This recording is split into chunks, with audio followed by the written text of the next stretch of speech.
자, 2주차 문학 시작하겠습니다. 현대시 두 번째 시간 상징과 매칭입니다.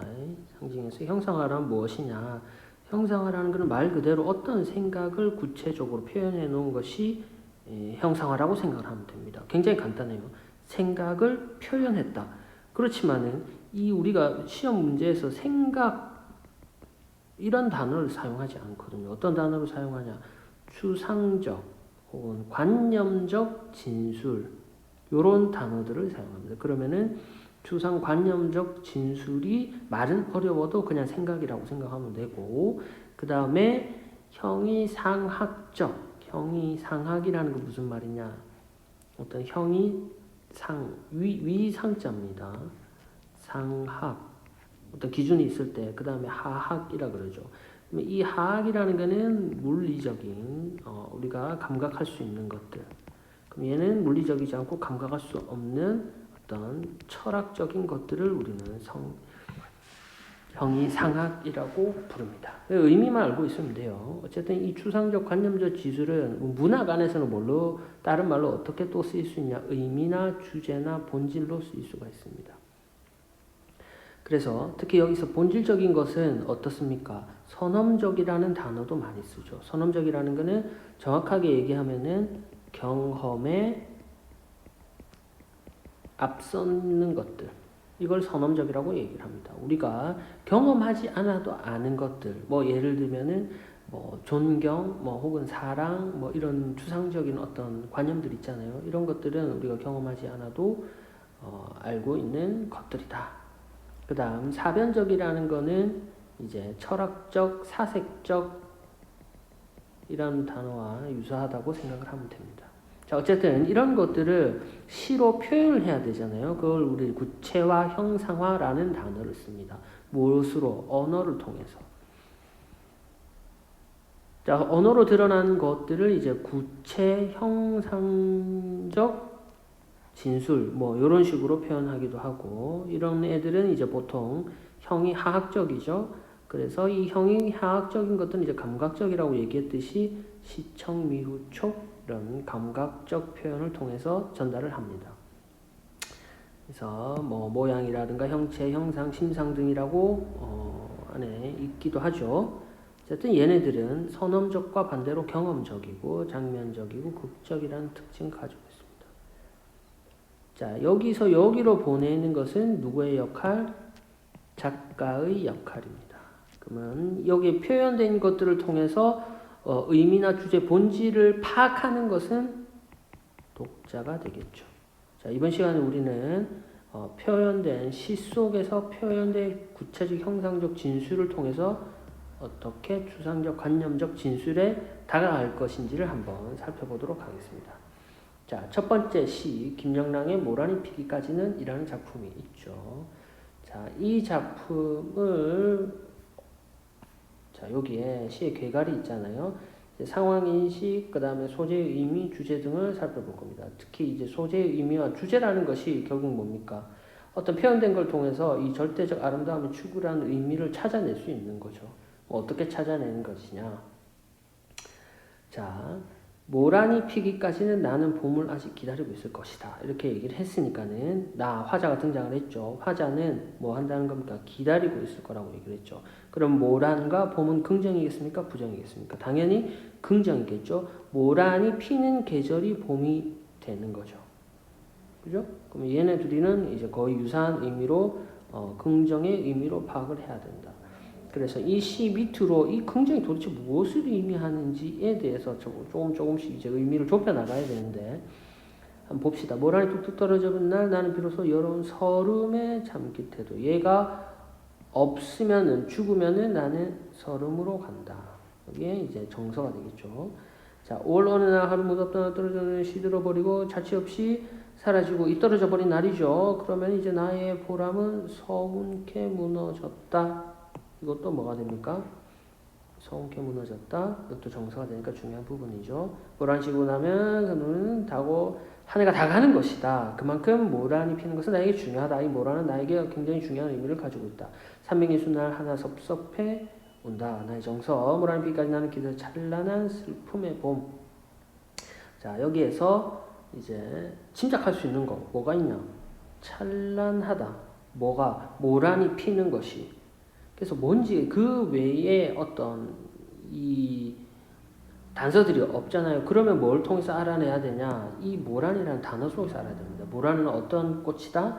빨갛고 굉장히 이제 우리가 이제 목단이라고 하기도 하는데 모란은 붉고 굉장히 강렬한 어떤 아름다움을 의미한다. 그러면은 여기서 우리가 아름다움을 의미하지 않을까? 그다음에 찬란한도 들어가니까 여기가 일맥상통한다. 그래서 이거를 어떤 그다음 뭐 이상이 될 수도 있겠죠. 뭔지 잘 모르지만은 그렇지만 어쨌든 아름다움과 관련된 것일 가능성이 매우 높다. 그렇게 보면은 자 뭐에 대해서 얘기하고 있습니까? 시적 상황은 시적 대상이라고 봐도 무방합니다. 시적 상황일 때도 있고 대상일 때도 있으니까 대상으로 이해가 잘 되면 대상으로 하고 아니면 상황으로 이해 잘 되면 상황으로 하면 됩니다. 상황이 대상이 뭡니까? 모란에 대해서 얘기하니까 모란 아름다운 훌륭한 거 아름다운 것이죠. 그래서 체크. 그다음 이것에 지금 현재 있습니까? 아니면 기다려야 되고 없는 상황입니까? 없는 상황이기 때문에 부정적인 식에 해당하는 거죠. 그러면은 모란을 하나의 이상 또는 아름다움이라고 했을 때 이 아름다움이 실현되는 시간은 봄이 되는 거죠. 그죠? 그러면은 주제는 절대적 아름다움의 추구. 나는 기다리겠다라고 했으니까 추구가 덧붙여주면 됩니다. 어렵지 않죠. 그 다음에 구체적인 것은 알 필요가 없습니다. 별로 중요하지도 않고. 우리가 이제 다음 작품으로 한번 넘어가 볼게요. 제목이 고고라고 돼 있죠. 고고하다, 뭔가 고상하다 이런 거하고 사실은 일맥상통하는 의미로 생각을 하면 되는데 시 안에서 실제로 그런지는 한번 봐야겠죠. 자, 북한산이 다시 그 높이를 회복하려면 다음 기록까지 기다려야만 한다 이렇게 되어 있습니다. 여기에서 북한산이 시적 대상이냐 고고가 시적 대상이냐 밑에 내려가 보면 알겠지만은 고고가 시적 대상입니다. 이 고고함을 표현하기 위해서 북한산을 가지고 왔다라고 이해를 하면 되겠죠. 자, 어쨌든 이 북한산이 높이를 회복하는 것을 기다려야 된다. 그러면 이 높이라는 것은 고고라는 단어와 일맥상통하기 때문에 매우 중요한 단어가 되는 겁니다. 체크를 해놓고 그 다음 이 높이가 무엇을 의미하는지 구체적인 거는 이제 앞으로 살펴보면 되겠죠. 밤사이 내린 인수봉 같은 봉우리에 옅은 화장을 하듯 가볍게 눈을 쓰고 있어야 된다.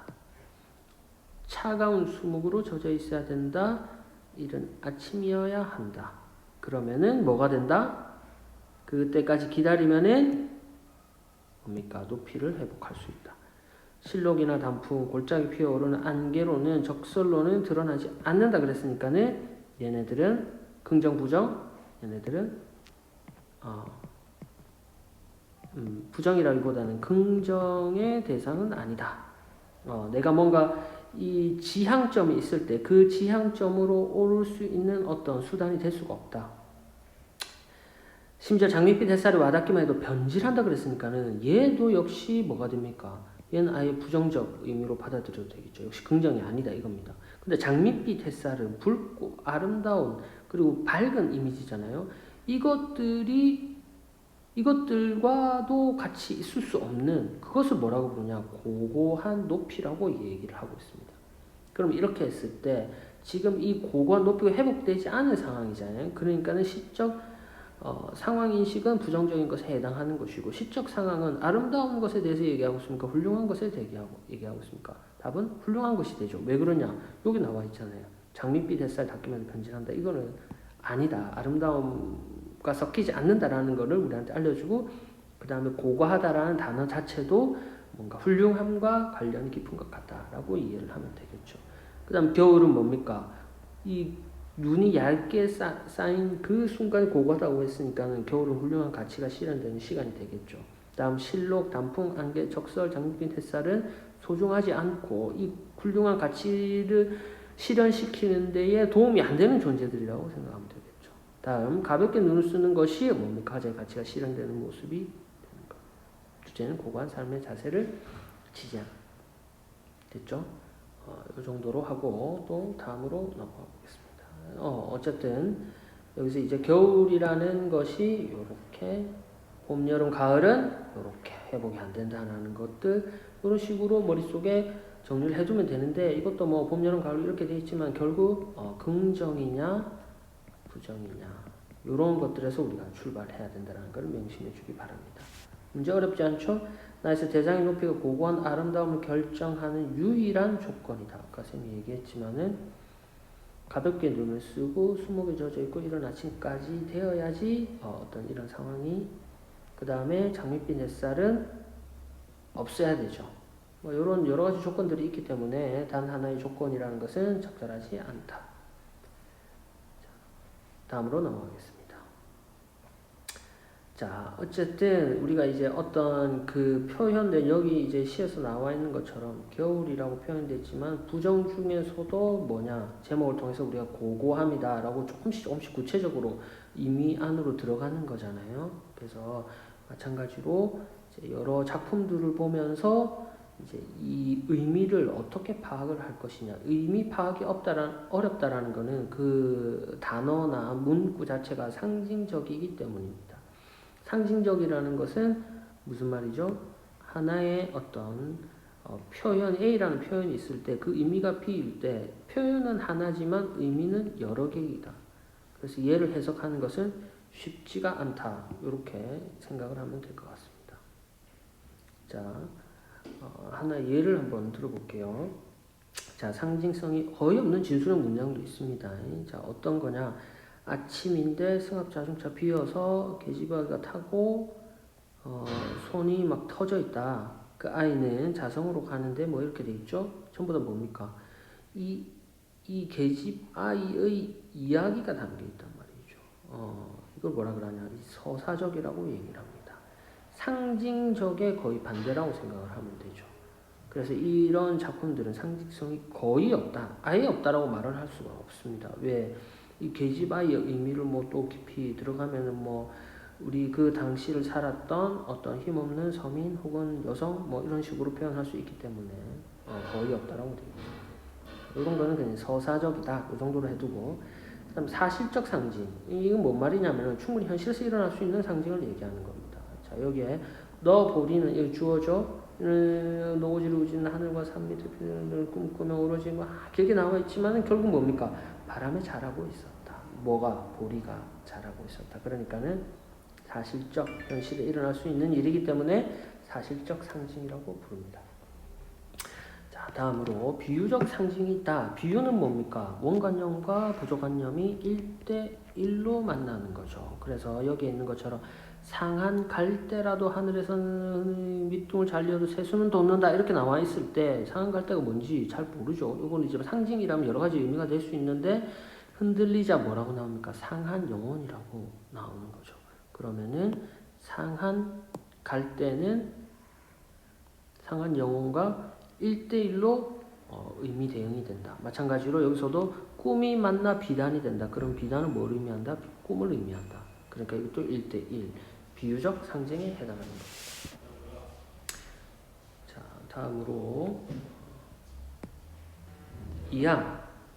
이항이라는 게 이제 두 가지 항. 이게 문학에서도 나오나? 이렇게 나옵니다. 시선은 있는데 관심, 무관심이 있다. 그럼 이거 뭐냐? 보기를 보면서 한번 볼게요. 보기에 보면은 자, 시선은 관심인데 이때는 뭐 그렇게 나쁘지 않지만 이 시선이 가치평가의 의미를 띌 때는 부정적이다. 그래서 가치평가 시선을 거둬야 된다. 그러면 관심과 무관심이 있는데 관심에도 긍정, 부정이 있고 무관심에도 긍정, 부정이 있다. 그럼 시에서는 어떻게 드러나 있느냐 볼게요. 국철을 타고 앉아 가다가 아시아 남녀가 있어요. 나는 작물을 보러 가는 길인데 국철을 탔는지 궁금해서 쳐다보는 거죠. 이게 뭐가 되는 겁니까? 시선이 되는 거죠. 쳐다본다. 그럼 만약 우리가 나를 쳐다보지 않았다. 나는 그들을 쳐다보고 이게 화자죠. 화자가 쳐다보고 그들은 나를 쳐다보지 않았다. 그 다음에 모자장사 팔로우자 써보고 만년필도 사고 그 다음에 손바닥에 써보기도 한다. 그러면서 무슨 생각이 드냐면은 내가 천박한 호기심을 가졌군. 어디에 나오는 겁니까? 가치평가를 내가 하려고 했군. 그들에 대해서. 그래서 부정적으로 판단을 내린 거죠. 나의 정서는 뭡니까? 동승하지 못하고 있어. 어떻게? 천연하게 동승하지 못하고 있어서 부끄러웠다. 이렇게 되는 겁니다. 됐죠? 뭐 어렵진 않죠. 나머지는 뭐 구체적으로 지금 볼 필요는 없을 것 같고, 문제를 푸는 데는 어렵지 않습니다. 저희들은 서로에게 긍정적인 무관심을 갖고 서로 막만 얘기하고 이렇게 하기 때문에 그 무관심보다는 이제 서로 관심을 갖고 있죠. 어떤 관심? 긍정적 관심. 그죠? 다음으로 넘어가도록 하겠습니다. 마찬가지로 이제 이항 대립인데 긍정적 상황과 부정적 상황이 있습니다. 그러면은 보기를 먼저 본댔죠. 보기에서 박은이라는 사람이 있는데 강직하고 올곧은 성품을 가졌다. 그러면은 이것은 정서입니까? 태도입니까? 바로 그 인물의 태도를 알려주는 거죠. 박은이 시에서 비애가 나타났다. 비애는 뭐가 된다? 정서가 됩니다. 잔뜩 짚으는 우울한 풍경은 상황이 되는 거죠. 그죠? 어떤 마이너스 상황. 태도는 플러스 태도, 마이너스 정서. 마이너스 정서의 마이너스 상황이겠죠? 됐습니까? 자, 요거를 정리한 것이 밑에 있습니다. 밑에 한번 보세요. 마이너스 상황에서 마이너스 태도, 플러스 태도 있는데 플러스 태도에 해당합니다. 자, 흰머리가 새롭구나는 세속적 욕망을 초월했다. 여기서 보면 찬비는 국화, 그러니까 일단 보기 봐도 어떤 분위기인지 대충 알잖아요. 그러고 이제 시를 통해서 확인하는 겁니다. 자, 찬비의 국화 이랬으니까는 국화는 뭐죠? 지조와 절개. 작은 술통경한 사람이 있구나. 문을 닫으니 붉은 잎이 떨어지기 쉽고 어두니 흰머리가 새롭구나. 흰머리가 새롭구나.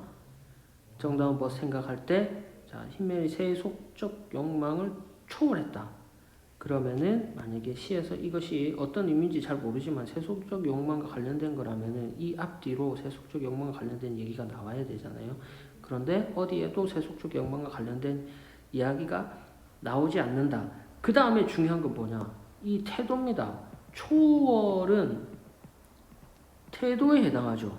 그런데 여기서 강직하고 올곧은 성품이라는 것은 어떤 태도를 얘기하는가? 의지적이고 그 다음에 적극적 태도를 의미하는 거죠. 초월하는 것은 어떤 의지와 저항의 의미는 여기 저항. 여기에는 이제 저항의 의미는 들어있지 않다. 그래서 요걸 통해서 답이 4번이라는 걸 알 수도 있고 본문을 통해서 지금 세속적 욕망과 관련된 시어들이 보이지 않기 때문에 또 4번이라는 걸 또 확실히 알 수 있다. 이렇게 좀 더 정확한 답을 선택할 수가 있는 겁니다. 자, 다음 넘어갈게요. 자, 기초시 상징성을 어떤 식으로 파악을 하느냐. 쌤이랑 하나 여러 작품을 보면서 한번 봅시다. 자, 보기가 나왔는데 맹자에 따르면 교목이란 이 제목입니다. 제목 교목은 나라를 떠받치는 신하인데 이 신하는 저항의식과 어떤 열망을 가지고 있다. 뭐에 대해서? 조국강복. 그러니까 일제강점기가 되는 거죠. 상황은 마이너스 정소. 일제강점기니까 정소 당연히 마이너스일 수밖에 없겠죠. 그런 저항을 하기 때문에 플러스 태도를 가지고 있다. 제목은 교목이 나라를 떠받치는 거니까는 나라를 위해 희생, 의지. 그 다음 남의 입장에서 남의 가진 실언은 우리나라의 상황. 그죠? 다음 푸른 하늘에 닿듯이 세월에 불타고 는 부정이겠죠? 우뚝 나무를 꼭 피지 말아라. 낡은 거미집 부정. 휘두르고 누가 뭐 화자나 어떤 인물 혹은 교목이 되겠죠. 자, 그러니까는 낡은 거미집은 부정적 상황이 의미하는 거겠죠. 꿈꾸는 데 설레는 마음은 뉘우침도 아니라 뉘우침도 없다. 검은 그림자 쓸쓸한 호수에서는 발을 흔들지 못한다. 이 뭡니까? 흔들지 못한다. 저항의식, 열망 그런 거하고 바로 연결이 되는 거죠. 그래서 교목은 흔들리지 않는 태도. 낡은 거미집은 고난에 찬 화자. 이 시는 이상과 현실의 괴리가 소화로운 상태가 구현되었다. 이거는 상관이 없죠. 조화로운 상태, 일차강점기 조화로운 상태 구현되면 안 되겠죠. 자, 그 다음 11번에 바람은 이국을 떠돌듯이는 실향의식. 실향의식은 고향을 잃어버린 것에 대한 어떤 생각이기 때문에 이 바람은 이제 나무를 흔드는 부정적 시련, 뭐 고난이 되는 거지 실향의식으로 보기는 어렵다. X. 화자가 바람직하게 생각하는 삶의 자세. O. 맞습니다. 자, 다음 작품. 이 작품이죠. 얘는 여기에 1. 264. 어린 시절부터 대의의 무중신하고 눈물 흘리지 않았다. 강직하다. 2. 그는 고향 낙동강가에서 세상을 영웅 이야기에 심취했다. 3. 이러한 유년의 경험 민족사의 부활을 믿는 그의 헌신하는 그의 삶. 요것만 봤을 때 뭡니까? 상황은 당연히 일제강점기니까 부정적, 사회, 역사, 그 다음에 의지적 바로 나오죠. 이 시는 뭐가 주제일 것이다? 태도가 주제일 것이다. 대의명부 눈물 흘리지 않고 헌신한다. 이 시의 제목이 뭐였습니까?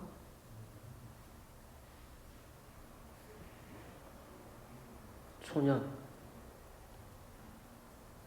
정서? 상황? 정서. 됐습니까? 됐죠? 다음. 차디지 않이스를 진주 밭꽃처럼 자랐다.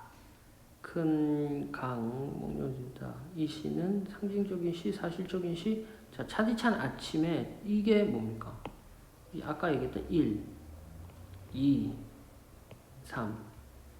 보기에 있는 1, 2, 3 그대로 옮겨 놓은 겁니다. 이 어떻게 자랐는지, 그 다음에 강을 보고 무슨 생각을 했는지, 그 다음에 어떤 민족의 부활, 어떤 헌신하는 그의 삶에 대해서 나와 있다. 이렇게 봤을 때 있는 그대로 표현하는 게 아니잖아요. 차디찬 아침에 진주인가 목과 연꽃 하나 다복히 피어 있는 곳에 소년이 태어났다. 이게 이제 화자가 되는데 이 다복히 피어나 있는 것을 뭘로 표현하는가? 어떤 민족을 위해 선대의 어떤 의병장을 배출했다. 이런 거와 연결이 되니까는 직접적인 게 아니라 우회해서 말을 하는 거죠. 그래서 상징적이다.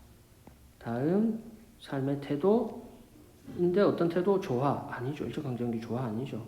다음 시적 상황에 대한 화자의 인식을 자연물로 드러내고 있다. O. 이상세계 모습 상징적으로 드러내고 있다. X. 이상세계라는 그 뭐 독립에 대해서 독립한 국가에 대해서 상징적으로 나타내는 부분 보이지 않기 때문에 X입니다. 그 다음 아침 이슬은 긍정이겠죠. 그 다음 밭꽃도 긍정. 왜? 밭꽃처럼 자랐다. 누가? 화자가. 작가가. 그러니까는 긍정이 될 수밖에 없겠죠. 준말을 달리는 행위는 영웅의 행위이기 때문에 긍정. 노래가락이 흔들리는 것은 노래는 뭡니까? 자, 스위스도 풍경통살에도 서풍 뺨을 스치고 하늘 구름 뜨고 흰 푸른 즈음을 노래하다. 자, 희고 푸른 즈음은 노래하는 거니까는 긍정이죠. 긍정의 노래. 일제강점기 긍정의 노래는 독립의 노래겠죠. 근데 이 독립의 노래를 흔드는 것은 긍정입니까? 부정입니까? 부정이잖아요. 부정적 상황. 그래서 26번 답은 상황. 별들이 춥다 얼어붙는 것은 역시 부정적 상황. 너 소년이 미치는 것은 태도. 너조차 미친들 어떠랴. 자, 흔들고 별들이 춥고 얼어붙고 너조차 이거 부정적 상황이잖아요. 부정적 상황 속에서 미쳐라 라는 얘기는 뭐다? 민족을 위한 어떤 희생에 미쳐라. 그래서 태도로 벌써 볼 수가 있다. 정도로 해두겠습니다. 자, 마지막으로 인동차라는 작품이 있습니다. 인동차 보기를 통해서 뭔지 이해해보죠. 이 시기 창작 일제 말기다. 그 다음에 제품의 의미, 인동차가 무슨 뜻이냐? 겨울을 참고 견딘다. 겨울은 긍정이 있습니까? 부정이 있습니까? 부정이죠. 부정을 참고 견딘다. 그러면 이 부정은 처한 상황에 해당할 것이다. 그래서 위치의 상황은 마이너스 상황이고 주체의 마지막 행위, 삼동이 하이아타 뭐 이런 것들은 잠착한다 이런 것들은 이제 태도일 가능성이 높겠죠. 참고 견딘다니까 태도일 뭐든 태도일 가능성이 높고 제목 인동차도 역시 태도가 됩니다. 자, 그 다음 참동은 상황이라고 그랬잖아요. 잠참하다 뜻 모르죠. 뜻 모르지만은 풍설소리에 잠착하다 이래서 그러니까 얘는 바깥의 부정적인 상황을 뭐 한다니까는 태도일 가능성이 높겠죠.